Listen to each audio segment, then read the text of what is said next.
Israel దేశంలో ఆర్మీలో అందమైన అమ్మాయిలను మాత్రమే ఆఫీసర్లుగా తీసుకుంటూ ఉన్నారు. అసలు ఏంటి ఈ రహస్యం అనేది తెలుసుకుందాం. ప్రపంచంలోనే శక్తివంతమైన ఆర్మీ కలిగిన దేశాల్లో ఇజ్రాయెల్ ఒకటి.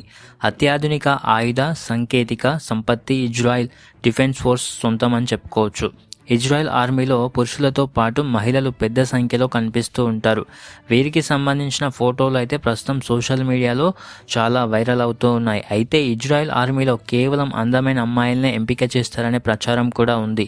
వాస్తవానికి ఇజ్రాయెల్ ఆర్మీ ఎంపికలో ఎక్కడ అందాన్ని ప్రామాణికంగా తీసుకోనప్పటికీ సామాజిక మాధ్యమాల్లో దీని గురించి చర్చ అయితే నడుస్తోంది. ఇంతకీ ప్రచారం వెనుక అసలు కారణం ఏంటో తెలుసుకుందాం. ఇజ్రాయెల్లో పురుషులతో సమానంగా మహిళలకు మిలిటరీ సర్వీస్ తప్పనిసరి. ఇక్కడ 18 సంవత్సరాలు నిన్న మహిళలు ఆర్మీలో చేరాల్సి అయితే ఉంటుంది. మహిళల కోసం 24 నెలలతో పాటు ఆర్మీలో పనిచేయాల్సి కూడా ఉంటుంది. కొన్ని విభాగాల్లో అయితే 30 నెలల పాటు సేవలు అందించాల్సిందిగా ఉంటుంది. 1948 నుంచే మహిళలు తప్పనిసరిగా పనిచేయాలన్న నిబంధన అయితే ఇక్కడ ఉంది. కాబట్టి 18 నుంచి 20 ఏండ్ల అమ్మాయిలు ఆర్మీలో కనిపిస్తూ ఉంటారు. అయితే తప్ప ఆర్మీ ఎంపికలో అందం ఏమాత్రం ప్రామాణికం అయితే కాదు. ఇందులో భాగంగానే బాలబాలికలకు చిన్నప్పటి నుంచే మానసికంగా శారీరకంగా బలంగా మార్చడానికి శిక్షణ ఇస్తారు. సైన్యంలో చేరిన తర్వాత వారు అన్ని రకాల వాతావరణ పరిస్థితుల్లో పనిచేయడం నేర్చుకుంటారు. వారికి ఆయుధాలను ఎలా ఉపయోగించాలో నేర్పించడంతో పాటు సాంకేతికత, సైబర్ భద్రత, ఇంజనీరింగ్, ఇంటెలిజెన్స్ వంటి రంగాల్లోనూ శిక్షణ అయితే ఇస్తారు.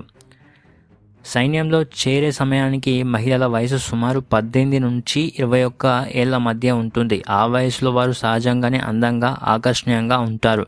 దీనికి తోడు ఆర్మీలో ఇచ్చే కఠినమైన శారీరక శిక్షణ వల్ల వారు చాలా ఫిట్గా ఆకర్షణీయంగా కనిపిస్తారు.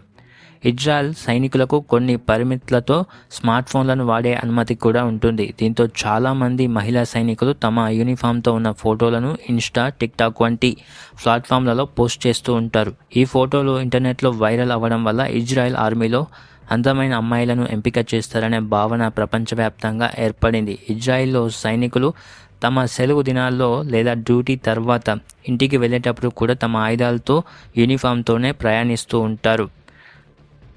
ఆర్మీలో కేవలం అందమైన అమ్మాయిలనే ఎంపిక చేస్తారనే భావనతో పాటు ఇజ్రాయెల్ తన సాఫ్ట్ పవర్ను పెంచుకోవడానికి ఈ ట్రిక్ను ఉపయోగిస్తుందన్న వాదన బలంగా కూడా ఉంది.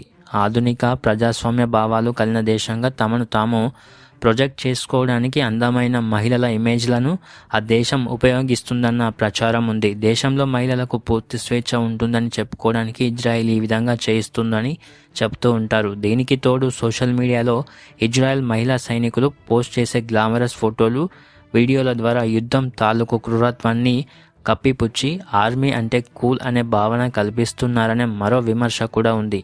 పాలస్తీనా పౌరుల మరణాల నుంచి ప్రపంచం ఆ దృష్టిని మలచడానికి ఆ గ్లామరస్ ఫోటోలను ఒక సాఫ్ట్ పవర్గా అస్త్రంగా ఇజ్రాయెల్ వాడుతూ ఉందని ఇజ్రాయెల్ ప్రత్యర్థులు ఆరోపిస్తూ ఉన్నారు. చివరికి వాస్తవానికి అందమైన అమ్మాయిల అంశం ఒక ప్రచారమే తప్ప దీనికి సంబంధించిన ఎక్కడ ఆధారాలు అయితే లేవు.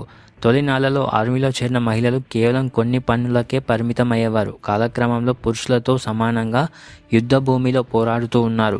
ఇజ్రాయెల్పై హమాస్ జరిపిన అనూహ్య దాడి సమయంలో మహిళా సైనికులు కీలక పాత్ర అయితే పోషించారు. కొందరు హమాస్ చేతిలో బందీలయ్యారు, కొందరు విడుదల కాగా మరికొందరు ఇప్పటికీ బందీలుగా కొనసాగుతూ ఉన్నారు.